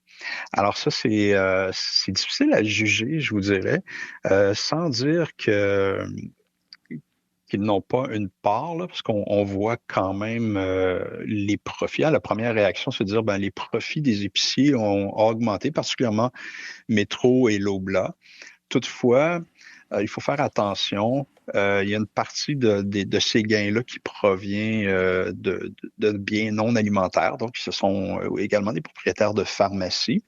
Et puis, je vous dirais que les deux autres ont quand même eu, on parle de Métro, puis on parle de Loblaw, ils ont eu ils ont été très agressifs, dans le fond, à construire ou à modifier des magasins pour les magasins à rabais. Donc, les Super C pour Métro, les Maxi pour Loblaw. Là, vous en voyez pousser partout. Et puis, on pourrait dire, ils ont mieux répondu à la demande. Et là, en fond, là, ce qui intéresse les gens, une bonne partie des individus, c'est d'avoir quelque chose de moins cher. Donc, que mon magasin soit moins joli, que j'ai moins de choix, que je sois obligé d'emballer moi-même, je suis prêt à le faire si tu me vends tes produits moins chers. Et puis, je pense que ces deux détaillants-là ont connu beaucoup de succès et ça pourrait expliquer leur revenu, leur hausse de profit là, que l'on a vu. C'est pas nécessairement qu'ils ont abusé du consommateur. Je vous dis pas qu'ils ont pas augmenté leur marge, mais je pense que c'est pas vraiment au niveau du détail que ça se joue, là, cette inflation alimentaire qu'on connaît. C'est quand même capoté parce que je me rappelle très bien Sylvain Charlebois, il y a 3 ans ou 2 ans, à la même antenne, avait dit exactement la même chose. Ouais, c'est dur à dire si les grandes chaînes font plus de profit parce qu'il y a toutes sortes de facteurs. Fait que là, on nous dit, dans le fond, ils ont été créatifs, ils sont retroussés les manches. C'est pour ça qu'ils ont fait tant d'argent, parce qu'ils ont ouvert des épiceries plus laides. Dans le fond, les mêmes qui vendent trop cher dans les épiceries régulières ont créé des chaînes d'épiceries à rabais plus laides où les gens, sans se poser de questions, emballent eux-mêmes leurs choses. Puis il y a quand même 30% d'augmentation d'inflation depuis 6 ans. Fait qu'ils sont où les rabais? Il n'y en a pas. C'est quand même incroyable qu'un chercheur universitaire, je ne veux pas remettre en question la recherche universitaire, j'ai des partenariats avec eux, je travaille avec eux, on a fait nos recherches, mais on sait qu'il y a certaines chaires qui ont un financement, en fait, d'une chaire à l'autre, le financement diffère, puis on peut se poser des questions sur l'interférence parfois entre les bailleurs de fonds et le discours de certains chercheurs. Puis là, ben, c'est quand même affligeant qu'on nous dise, vous savez, c'est parce qu'ils ont aussi des pharmacies. Fait que dans le fond, ils nous entubent avec les pharmacies, mais pas nécessairement dans les épiceries. Et ce qui est quand même incroyable, c'est qu'en parallèle, on a cette étude de l'IRIS qui a calculé que les grandes bannières ont doublé leur marge bénéficiaire dans les dernières années. Leurs profits ont augmenté de 120% dans les dernières années. Et je rappelle, 30% d'inflation depuis 2020, c'est supérieur à l'inflation générale, alors qu'on arrête de juste mettre ça sur le dos du réchauffement climatique. Et on sait que, je crois que c'est le PDG de Métro qui a reçu une rémunération de 20 quelques millions. Fait que la vraie question, c'est est-ce que éthiquement et moralement, il y a une limite au profit que l'industrie privée peut faire avec la nourriture, et c'est pour ça que les épiceries publiques sont intéressantes, et c'est là que l'étude de l'IRIS est intéressante. Il donne 2 exemples, parce que ça fonctionne déjà, c'est ça l'affaire, là. C'est pas un rêve loufoque de pelleteux de nuages dans les universités québécoises, à l'UQAM, là. Ça existe, au Mexique. Au Mexique, il y a la chaîne excusez, la chaîne mexicaine Superiste, fondée en 1953, qui a eu des hauts et des bas, là, l'IRIS le dit, mais qui a été repris en main par le gouvernement mexicain récemment, dans les dernières années. Ils ont 46 magasins dans des grands centres urbains. La chaîne, donc, elle est publique et privilégie les produits fabriqués au Mexique, offrant ainsi une stabilité indispensable aux producteurs locaux. Puis ça devrait nous sonner une cloche avec tout ce discours sur les étoiles Michelin qui prend tellement de place dans les médias, le respect du produit, le terroir, le savoir-faire de nos artisans. Mais pourquoi on le réserve seulement à la restauration haut de gamme puis qu'on la met pas de l'avant dans un réseau d'épiceries publiques? Donc, au Mexique, ça fonctionne. Ils ont un autre réseau aussi qui s'appelle les Tiendas del Bienestar. Excusez pour mon espagnol. C'est 24 000 magasins du bien-être, là, si on fait une traduction. Donc, c'est un réseau qui est dans les zones rurales et qui est géré par les communautés locales. Et ces 2 réseaux sont approvisionnés par 300 entrepôts répartis partout au Mexique et qui offrent des bas prix. En fait, en moyenne, 15% sur les produits de première nécessité par rapport au réseau public, au réseau privé. Et ça, c'est seulement au Mexique. Autre exemple intéressant, c'est les commissariats militaires aux États-Unis. En fait, l'armée américaine a un réseau de 235 épiceries réparties partout dans le monde sur leur base militaire qui dessert 8 millions de clients. Et eux, ils peuvent offrir en moyenne des économies de 23,7% par rapport aux épiceries commerciales. C'est vraiment intéressant, là. L'IRIS a même calculé qu'au Canada, ça pourrait aller jusqu'à entre 30 et 45% de réduction des coûts de certains produits par rapport à ce qu'on retrouve dans les épiceries commerciales. Et l'IRIS a remarqué que dans les deux cas, donc au Mexique et aux États-Unis, quand il y a un réseau d'épiceries publiques, ben, les fournisseurs sont contents aussi parce qu'il y a une garantie de prix équitable, de stabilité dans les contrats aussi. Ça favorise les plus petits et les moyens fournisseurs qui souvent ne sont pas capables de compétitionner avec les gros fournisseurs.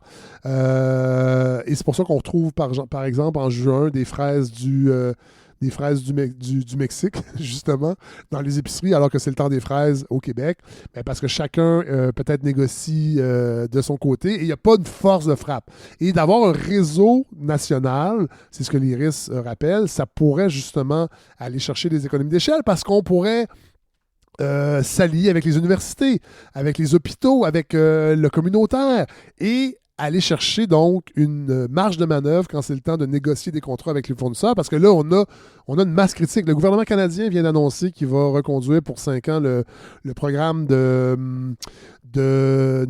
programme national d'alimentation scolaire, 1 milliard sur 5 ans. Donc, si on avait un réseau d'épicerie nationale, ben, le pouvoir d'achat serait décuplé et c'est sûr que ça serait possible. L'IRIS calcule que ça coûterait 350 millions de dollars en investissement pour les infrastructures initiales, ce qui permettrait d'ouvrir 50 magasins, 40 dans les centres urbains, 10 dans la région éloignée. C'est du concret, là. Ils ont réfléchi à partir d'exemples qui existent. Il pourrait y avoir 6 centres de distribution. On parle de coûts annuels d'exploitation en supposant que l'État prenne en charge la main-d'œuvre et les frais généraux comme le loyer. On parle de 290 millions d'investissements supplémentaires. Il rappelle que 290 millions, c'est la moitié du coût total du cycle de vie d'un avion de chasse F-35. Le Canada vient d'annoncer qu'il va en acheter 88 acquis aux États-Unis. Et oui, il paraît qu'on est en guerre commerciale, mais dans le fond, on achète des avions à la puissance militaire qui fait des blagues d'annexion depuis 2024. Et dans un contexte de guerre commerciale, est-ce qu'il n'y aurait pas une conversation collective à avoir justement sur les épiceries nationalisées? Mais au lieu de ça, on a des médias qui se servent de leur pouvoir pour d'être une courroie de transmission du statu quo avec des études comme celle de l'IADM. On rappelle que l'Institut économique de Montréal, ça a été fondé en 1987 et c'est présidé par la bru du fondateur de la presse. C'est un organisme de bienfaisance, donc, qui reçoit des fonds publics pour opérer, mais qui, dans ses études, nous rappelle qu'il y a trop de réglementation, il y a trop d'impôts, il y a trop de taxes. Pourquoi on donne encore de la crédibilité à l'Institut économique de Montréal? Moi, ça m'échappe totalement. Mais bon, la presse. Moi, je pense que la presse reçoit. Je serais pas étonné que la presse ait une entente. Je peux pas croire que Oui, on sait que la presse est tout à fait d'accord avec les idées de l'IADM, mais moi, je pense que ça va au-delà de ça. Et je trouve ça déplorable dans un contexte actuel. En fait, ce que je trouve assez fou, c'est qu'on est dans une montée des nationalismes. Vous savez comment je suis critique de ça. Ça m'interpelle pas du tout. Mais je suis toujours étonné qu'il n'y ait pas une articulation concrète dans la réalité. On parle de langue, on parle de grands remplacements, d'immigration, mais quand c'est le temps de parler de territoire, de mettre en valeur les produits du territoire québécois, le travail des éleveurs, le travail des agriculteurs, des pêcheurs, des cueilleurs, des entreprises du Québec et même canadiennes, un réseau national pourrait très bien être une vitrine extraordinaire. Aussitôt qu'un politicien de gauche en parle, même si ça existe déjà, on a une levée de bouclier médiatique et là, on donne le micro à des gens qui ont des intérêts à ce que les choses ne changent pas. On peut bien parler de la gestion de l'offre comme on veut, mais quand on sait qu'on peut acheter pour 9,99 $ 30 œufs sous l'égide de la gestion de l'offre, c'est vraiment ça le problème? C'est vraiment cette conversation-là qu'on doit avoir? Moi, je ne suis pas sûr de ça. Et je veux vous faire entendre une dernière fois ce professeur Maurice Doyon, parce que Alec Castonguay, bien sûr, lui a demandé qu'est-ce qu'il pense des épiceries publiques. je pense que d'avoir des épiceries publiques pour faire baisser les prix, ce n'est pas une bonne idée, là. C'est mon analyse. D'avoir des épiceries publiques peut-être pour desservir des endroits où il y a une offre qui est insuffisante, ça c'est autre chose. Mais pour faire baisser les prix, écoutez, ce serait étonnant que le secteur public puisse être plus efficace que le secteur privé pour livrer ce type de service. Les gouvernements, ce sont vraiment, c'était plus un endroit je vous dirais, où on va faire le design de programmes, réfléchir à des trucs, mais les gouvernements, absolument, ne sont pas dans les opérations. Alors là, on demanderait à une branche, on créerait peut-être un nouveau département ou peu importe, et on lui dirait, toi, tu dois opérer. Donc, ça serait dupliquer des infrastructures qui existent déjà également. Donc, je suis plutôt sceptique, là. Dupliquer les infrastructures. Quand est-ce que je te gage que M. Dufour serait d'accord à ce qu'une grande bannière internationale vienne s'installer au Québec? Et là, est-ce qu'il y aurait la même critique sur la duplication des infrastructures? Et on rappelle que, et c'est les risques qu'il fait très, très bien, quand on met cette critique-là que le gouvernement n'est pas bon dans le commerce de détail, ben, la SAQ semble être un relatif succès. On peut palabrer aussi sur est-ce que c'est bien qu'un gouvernement gère l'alcool ou non, mais dans les faits, c'est un succès commercial. Oui, il y a l'aspect monopole peut-être, mais reste qu'il dégage des bénéfices. Moi, je me suis toujours dit, si c'est si important de gérer l'alcool de façon étatique, pourquoi on ne le fait pas avec la nourriture? Ça fait longtemps que je le dis. Et il y a la SQDC qui est un excellent exemple aussi et il a été créé relativement rapidement. C'est pas vrai que parce que le gouvernement s'en occuperait que ça prendrait du temps, puis ça serait... Il n'y a pas juste des sacliques là, dans l'expertise gouvernementale et étatique. L'État, c'est nous.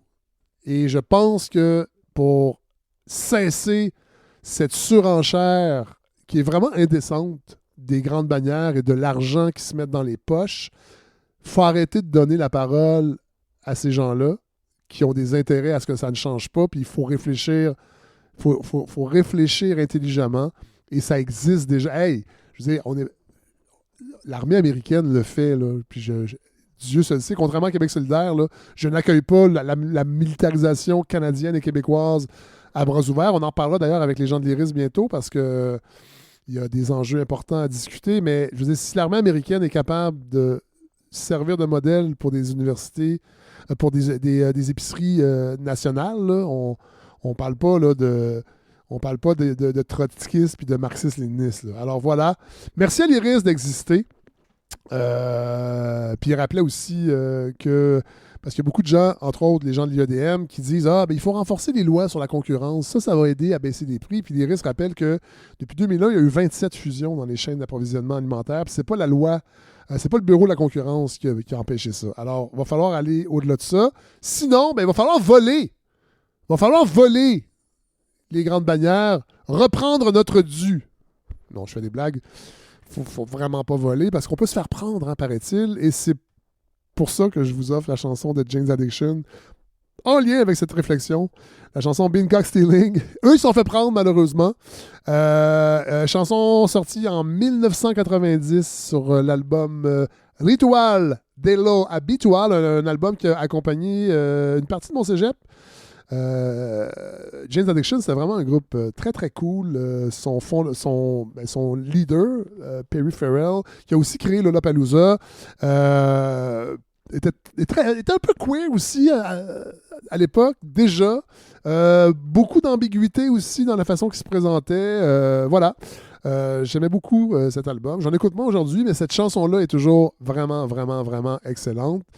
Alors, c'est là-dessus qu'on va se terminer. La semaine prochaine, on va être à Lac-Phase pour un autre épisode. C'est la 3e année que j'étais à Lac-Phase. Je suis vraiment content parce que je trouve ça important qu'on mette de l'avant le travail donc, de Lac-Phase et de la recherche. Je veux remercier tous les partenaires qui rendent possible ce merveilleux projet. Communauto, bien sûr, toujours présent depuis le début.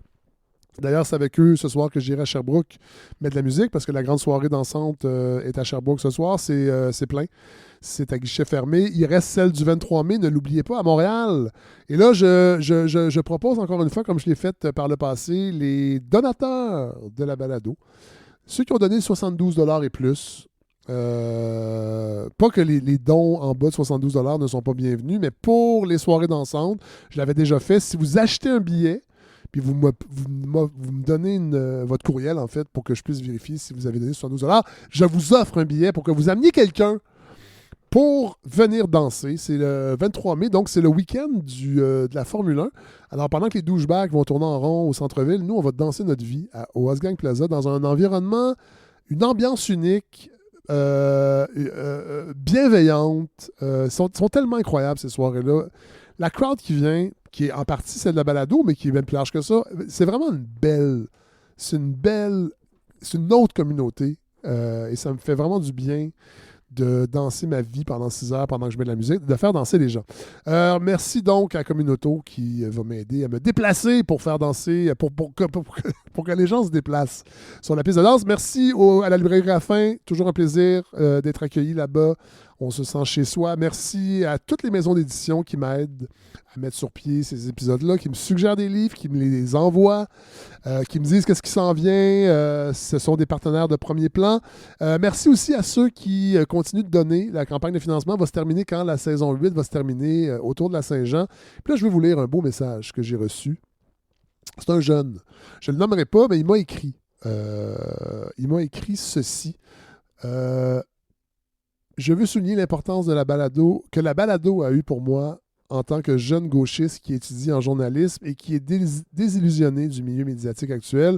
J'ai appris énormément sur la culture du livre et de la revue québécoise. J'ai découvert Jonathan Durand-Folco et Philippe de Grosbois, dont j'ai dévoré les livres. La balado me donne espoir de me trouver un avenir dans les médias indépendants. Quel beau message qui est accompagné d'un don également.